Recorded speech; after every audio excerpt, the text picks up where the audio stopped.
ಇಲ್ಲಿ ನಾನು ದೋಸೆ ಅಕ್ಕಿ ಅಂತ ಏನು ಕರಿತೀರಲ್ರಿ, ನಾವಂತೂ ರೇಷನ್ ಅಕ್ಕಿ ಅಂತ ಕರಿತೀವಿ. ಅದನ್ನು ನಾನು 2 ಬಟ್ಲಾಗಷ್ಟು ತೊಗೊಂಡಿದ್ದೀನಿ ರೀ. ಇದನ್ನು ನಾನು ಫಸ್ಟೇ ಸ್ವಚ್ಛ ಮಾಡಿ ಇಟ್ಕೊಂಡಿದ್ದೀನಿ ರೀ. ಯಾವ ಬಟ್ಲೆ ಅಕ್ಕಿ ತೊಗೊಂಡಿನಲ್ರಿ ಅದರಲ್ಲೇ 1 ಬಟ್ಲಾಗಷ್ಟು ಶೇಂಗಾ ಅಂತ ತೊಗೊಂಡಿದ್ದೀನಿ. ನೀವು ಹಸಿ ಶೇಂಗಾ ಅದಾವೆ, ಕೆಲವೊಬ್ರು ಇದನ್ನು ಕಡಲೆ ಬೀಜ ಅಂತಲೂ ಕರೀತಾರೆ. ಈಗ ಈ ಅಕ್ಕಿ ಶೇಂಗಾನ ವಾಶ್ ಮಾಡ್ಕೊತೀನಿ ರೀ ನಾನು. ನೋಡಿ ನಾನು ವಾಶ್ ಮಾಡ್ಕೊಂಡಿದ್ದೀನಿ. ಈಗ ಮತ್ತೆ ಬೇರೆ ನೀರನ್ನು ಹಾಕ್ತೀನಿ ರೀ. ನೋಡಿ ಹಾಕಿದ್ದನ್ನು ಒಂದು 6 ರಿಂದ 7 ಗಂಟೆ ಇದನ್ನು ನೆನೆಸಿಡ್ತೀನಿ ರೀ. ನಾನು ಬೆಳಗ್ಗೆನೇ ನೆನೆಸಿಟ್ಟಿದ್ದೆ ರೀ. ನೋಡಿ ಅಕ್ಕಿ ಮತ್ತು ಶೇಂಗಾ ಚೆಂದಂಗೆ ನೆಂದವ್ರಿ. ನಾನು ಇನ್ನೂ ಒಂದು ಸಲನೂ ಬೇರೆ ನೀರು ಹಾಕ್ಕೊಂಡು ವಾಶ್ ಮಾಡಿಕೊಂಡು ಈ ನೀರನ್ನು ಕಂಪ್ಲೀಟಾಗಿ ತೆಗಿತೀನಿ ರೀ. ಈಗ ಇನ್ನೊಂದು ಪಾತ್ರೆಗೆ ನಾನು 1 ಬಟ್ಲಾಗಷ್ಟು ಸ್ವಚ್ಛ ಮಾಡಿ ಇಟ್ಕೊಂಡಿರೋಂಥ ದಪ್ಪ ಅವಲಕ್ಕಿಯನ್ನು ತೊಗೋತಾ ಇದ್ದೀನಿ ರೀ. ನೀವು ತೆಳು ಅವಲಕ್ಕಿ ಏನಾದರೂ ತೊಗೋಬೋದು ರೀ. ಯಾವ ಬಟ್ಲೆ ಅಕ್ಕಿ ತೊಗೊಂಡಿನಲ್ಲ ಆ ಬಟ್ಲೆನೇ ನಾನು ಅವಲಕ್ಕಿಯನ್ನು ತೊಗೊಂಡಿನಿ ರೀ. ಅವಲಕ್ಕಿಯಲ್ಲೂ ದೂಸಿರೋದ್ರಿಂದ ಅದನ್ನು ನೀರು ಹಾಕಿ ಕ್ಲೀನಾಗಿ ವಾಶ್ ಮಾಡ್ಕೊತೀನಿ ರೀ. ಈಗ ಇದ್ರೊಳಗೆ ನೀರನ್ನು ತೆಗಿತೀನಿ. ನೋಡಿ ಈ ಅಕ್ಕಿ ಮತ್ತು ಶೇಂಗಾ ಒಳಗೆ ನೀರನ್ನು ತೆಗೆದಿದ್ದೀನಿ ರೀ.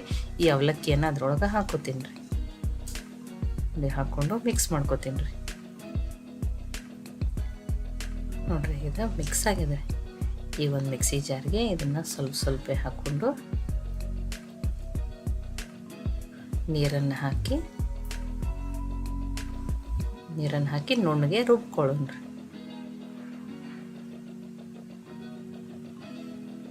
ನೋಡಿರಿ ನುಣ್ಣಗೆ ಇದು ರುಬ್ಬಿದ್ರಿ. ಸ್ವಲ್ಪ ಶೇಂಗಾ ಹಾಕಿರೋದ್ರಿಂದ ಹಿಟ್ಟು ಸ್ವಲ್ಪ ಕೆಂಪು ಅನ್ನಿಸ್ತಿರ್ತದೆ ರೀ. ಈಗ ಅದನ್ನು ರುಬ್ಬಿನಿ ರೀ. ಈ ಪಾತ್ರೆಗೆ ಹಾಕೋತೀನಿ. ಯಾವ ಉಳಿದಿದ್ದು ಅಕ್ಕಿ ಶೇಂಗಾ ಅದನ್ನು ಇದೇ ರೀತಿ ರುಬ್ಕೋತೀನಿ ರೀ. ನೋಡಿ ಇದನ್ನು ನಾನು ಮುಚ್ಚಿ ಫರ್ಮೆಂಟೇಷನ್ ಆಗೋಕ್ಕೆ ತೆಗೆದಿಡ್ತೀನಿ ರೀ. ನಾನು ಬೆಳಗ್ಗೆನೇ ನೋಡ್ತೀನಿ. ನೋಡಿ ಹಿಟ್ಟು ಚೆಂದಂಗೆ ಉಬ್ಬಿದೆ. ನೋಡಿ ಎಷ್ಟು ಹಿಟ್ಟು ಚೆಂದಂಗೆ ಉಬ್ಬಿ ರೆಡಿ ಆಗಿದೆ ರೀ ಹಿಟ್ಟು. ನೋಡಿ ತುಂಬ ತೆಳುವೂ ಇಲ್ಲ. ಈಗ ಇದಕ್ಕೇನು ಗಟ್ಟಿ ಇದ್ರೆ ನೀವು ಒಂದು ಸ್ವಲ್ಪ ಬೇಕಂದ್ರೆ ನೀರು ಹಾಕೋರಿ. ಈಗ ಇದು ಅಂತೂ ಕರೆಕ್ಟ್ ಅದ. ಈಗ ಒಂದು ಪಾತ್ರೆಗೆ ಸ್ವಲ್ಪನೇ ಹಾಕೋತೀನಿ ರೀ ನಾನು ಇದ್ರೊಳಗಿನ ಹಿಟ್ಟನ್ನು.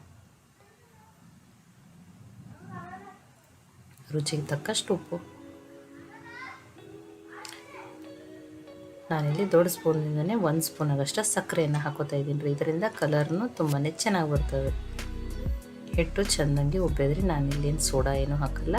ಹಾಗೇನೆ ಇದನ್ನು ನಾನು ದೋಸೆ ಮಾಡಿ ತೋರಿಸ್ತೇನೆ ರೀ. ಹಿಟ್ಟು ಕರೆಕ್ಟ್ ಅದ ರೀ. ತುಂಬ ತೆಳುವೂ ಇಲ್ಲ, ತುಂಬ ಗಟ್ಟಿನೂ ಇಲ್ಲ. ನೋಡಿ ತೆವೆಯನ್ನು ಕೈಲಕ್ಕ ಇಟ್ಟಿದ್ದೆ ರೀ ನಾನು. ಸ್ವಲ್ಪ ನೀರನ್ನು ಹಾಕಿ ಬಟ್ಟೆಯಿಂದ ಒರೆಸ್ಕೋತೇನೆ ರೀ. ನೋಡಿ ನಾನು ದೋಸೆ ನಿಮ್ಗೆ ಹಾಕಿ ತೋರಿಸ್ತೀನಿ. ಫಸ್ಟ್ ಸಣ್ಣದಾಗಿ ಒಂದು ಸೆಟ್ ದೋಸೆನ ಹಾಕಿ ತೋರಿಸ್ತೀನಿ ರೀ. ಇದ್ರ ದೋಸೆ ಸಾಫ್ಟ್ ಆಗ್ತಾವೆ ಅಷ್ಟೇ ರೀ, ಕ್ರಿಸ್ಪಿ ಆಗಲ್ಲ. ತೆಳುವೂ ಹಾಕೋಬೋದು ನೀವು, ಆದರೆ ಸಾಫ್ಟ್ ಆಗ್ತಾವೆ ರೀ, ಕ್ರಿಸ್ಪಿ ದೋಸೆ ಆಗಲ್ಲ. ನೋಡಿ ಒಂದು ಕಡೆ ಬೇಯ್ದದ, ಇನ್ನೊಂದು ಕಡೆನೂ ತಿರುವಿ ಬೇಯಿಸ್ತಾ ಇದ್ದೀನಿ ರೀ. ನೋಡಿ ಕಲರ್ನು ತುಂಬಾ ಚೆನ್ನಾಗಿ ಬಂದದೆ.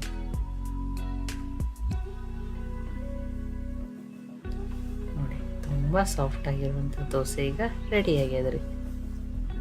ನೋಡಿ ಇದನ್ನೊಂದು ಪ್ಲೇಟಿಗೆ ಹಾಕ್ಕೊಂಡಿದ್ದೀನಿ ನಾನು.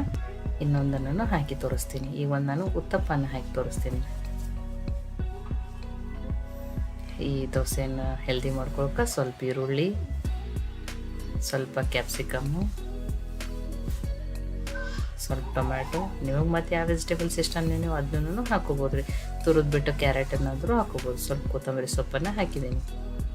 ಒಂದು ಸ್ವಲ್ಪ ಮೇಲೆ ಎಣ್ಣೆನ ಹಾಕ್ತೀನಿ. ನೀವು ಎಣ್ಣೆನೂ ಹಾಕೋಬೋದು, ತುಪ್ಪನೂ ಹಾಕೋಬೋದು. ನಿಮಗೆ ಯಾವ್ದು ಇಷ್ಟನೋ ಅದನ್ನು ಹಾಕೋರಿ. ಆದರೂ ತುಪ್ಪದಲ್ಲಿ ಮಾಡ್ಕೊರಿ, ತುಂಬಾ ಟೇಸ್ಟ್ ಚೆನ್ನಾಗಿರ್ತದೆ. ನೋಡಿ ಈಗ ಅದನ್ನು ಒಂದು ಸೈಡ್ ಬೇಯ್ದದ, ಮತ್ತು ತಿರುವಿ ಚೆನ್ನಾಗಿ ಬೇಯಿಸೋಣ್ರಿ. ನೋಡಿ ಕಲರನ್ನು ತುಂಬ ಚೆನ್ನಾಗಿ ಬಂದದ, ತುಂಬಾ ಸಾಫ್ಟ್ ಆಗಿರ್ತಾವೆ ರೀ ದೋಸೆ.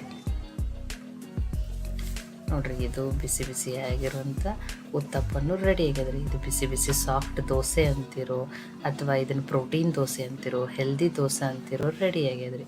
ಉತ್ತಪ್ಪ ಅಂತೂ ಬಿಸಿ ಬಿಸಿ ನೀವು ಹಾಗೇನೂ ತಿನ್ಬೋದು. ಕೊಬ್ಬರಿ ಚಟ್ನಿ ಸಾಂಬಾರ ಜೊತೆ ನಿಮಗೆ ಯಾವ್ದ್ರ ಜೊತೆ ಇಷ್ಟನೋ ಅದ್ರ ಜೊತೆ ತಿನ್ನಿರಿ. ಈ ರೆಸಿಪಿ ನಿಮ್ಗೆ ಇಷ್ಟ ಆಗಿತ್ತಂದ್ರೆ ಲೈಕ್ ಮಾಡಿ, ಶೇರ್ ಮಾಡಿ, ಕಮೆಂಟ್ ಮಾಡಿರಿ. ಖಂಡಿತ ಟ್ರೈ ಮಾಡಿರಿ. ಮತ್ತೆ ಒಳ್ಳೆ ರೆಸಿಪಿ ಜೊತೆ ಸಿಗೋಣ. ಎಲ್ಲರಿಗೂ ಧನ್ಯವಾದಗಳು.